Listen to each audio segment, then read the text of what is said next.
തീർച്ചയായിട്ടും അതിനകത്ത് സർക്കാർ പരാജയമെന്നല്ല, സർക്കാർ ഈ ഫോറസ്റ്റ് ഉദ്യോഗസ്ഥരെ നിയന്ത്രിക്കുന്നതിൽ വമ്പൻ പരാജയമെന്ന് തന്നെയാണ് ഞാൻ പറയുക. എന്തുകൊണ്ട് ഈ മറയൂരിൽ ചന്ദനത്തടി കാണാതെ പോയി? ഒരു 10 ചന്ദനത്തടിക്ക് ഒരു ജോലിക്കാരനുണ്ട്. അതിനെ സംരക്ഷിക്കാൻ 10 ചന്ദനത്തടി സംരക്ഷിക്കാൻ ഒരു ജോലിക്കാരനെ വെച്ചിട്ടുണ്ട്. അതിനു പുറമെ ഈ ജോലിക്കാരെ ശ്രദ്ധിക്കാൻ വേറെ ആളുകളും എത്രയോ സംവിധാനങ്ങൾ അവിടെ ഉണ്ട്. അപ്പോൾ വേലി തന്നെ വിളവ് തിന്നുന്ന രീതിയായിട്ട് നമുക്ക് മനസ്സിലാക്കാൻ സാധിക്കും. പിന്നെ എന്തുകൊണ്ട് അവിടെ നിന്ന് ചന്ദനത്തടി മോഷണം പോയതിൻ്റെ ഉത്തരവാദിത്വം ആർക്കാണ്? അവിടെ കലൂരിൽ MLA അവിടെ ഒരു പ്രോഗ്രാമിനിടയിൽ വീണതിൽ അത് ഓർഗനൈസ് ചെയ്തവർക്കെതിരെ കേസെടുത്തില്ലേ? എന്തുകൊണ്ട് ഫോറസ്റ്റ് ഉദ്യോഗസ്ഥർക്കെതിരെ ഇവിടെ കേസെടുക്കുന്നില്ല? അതിനു പകരം പാവപ്പെട്ട തൊഴിലാളികൾ, ഡ്രൈവർമാർ, അങ്ങനെയുള്ള പാവപ്പെട്ട തൊഴിലാളികൾ അതിൻ്റെ മുൻപിലിരുന്ന് സംസാരിച്ചു എന്ന ഒറ്റ കാരണത്തിൻ്റെ പേരിൽ കേസെടുക്കുകയും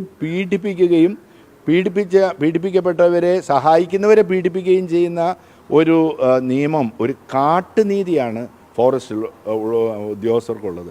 അതുകൊണ്ട് 1971 ഈ വന നിയമം പൊളിച്ചെഴുതണമെന്ന് തന്നെയാണ് ഞങ്ങൾ ആവശ്യപ്പെടുന്നത്. ഞങ്ങൾ ശക്തമായിട്ട് സമരമുറകൾ സ്വീകരിക്കുകയും ചെയ്യും. ഇത് തീർച്ചയായിട്ടും പ്രധാനമന്ത്രിയെ നേരിട്ട് കണ്ട് ഇക്കാര്യം സംസാരിച്ച വ്യക്തിയാണ് ഞാൻ. പ്രധാനമന്ത്രി എപ്പോഴും പറയുന്നത് ഓരോ സംസ്ഥാനത്തിനും ഇതിനുള്ള സാധ്യതകളുണ്ട്, അവരത് പ്രയോജനപ്പെടുത്തട്ടെ. ആദ്യം ഉദാഹരണത്തിന് ഇവിടെ കാട്ടുപന്നിയുടെ ആക്രമണം, ആർക്കാണ് കൃഷി ചെയ്യാൻ പറ്റുക? ആർക്കും ഒരു കൃഷിയും ചെയ്യാൻ പറ്റുകയില്ല. കാട്ടുപന്നികളെ വെടിവെക്കാനും അതിനാവശ്യമായ നടപടികൾ എടുക്കാനും കേരള സർക്കാരിന് സാധിക്കും. കർണാടക അത് ചെയ്തല്ലോ, തമിഴ്നാട് അത് ചെയ്തല്ലോ. അവർക്ക് 3 കിലോമീറ്ററിന് ഉള്ളിൽ വനത്തിനോട് ചേർന്ന് 3 കിലോമീറ്ററിന് ഇപ്പുറത്തായിട്ട് പന്നിയോ മറ്റ് കാട്ടുമൃഗങ്ങളോ വന്നാൽ വെടിവെക്കാം, അനുവാദം കൊടുത്തു. ഞങ്ങൾക്ക് അതിനുള്ള അനുവാദം സർക്കാർ ആദ്യം തരട്ടെ, എന്നിട്ടല്ലേ വനനിയമം മാറ്റുന്നതിന് കേന്ദ്ര സർക്കാരിലെ ഈ ഇടതുപക്ഷ സർക്കാരിന്, ഈ ഗവൺമെൻറ്റിന് കർഷകരെ സഹായിക്കുന്നതിന് നിയമങ്ങൾ മാറ്റാൻ സാധിക്കും. തീർച്ചയായിട്ടും ഞങ്ങൾ സമ്മർദ്ദം ശക്തമാക്കും. ഞാൻ സൂചിപ്പിച്ചല്ലോ, പ്രധാനമന്ത്രിയോട് ഇക്കാര്യത്തെക്കുറിച്ച് സൂചിപ്പിച്ചപ്പോൾ അദ്ദേഹം പറഞ്ഞതാണ് ഇവിടെ മൃഗങ്ങളെ സംരക്ഷിക്കുക, മൃഗങ്ങളെ സംരക്ഷിക്കുക ആവശ്യമാണ്.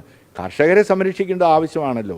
അത് കർഷകരെ സംരക്ഷിക്കാനുള്ള നിയമങ്ങൾ സംസ്ഥാന സർക്കാർ ഭേദഗതി ചെയ്യുന്നില്ലല്ലോ.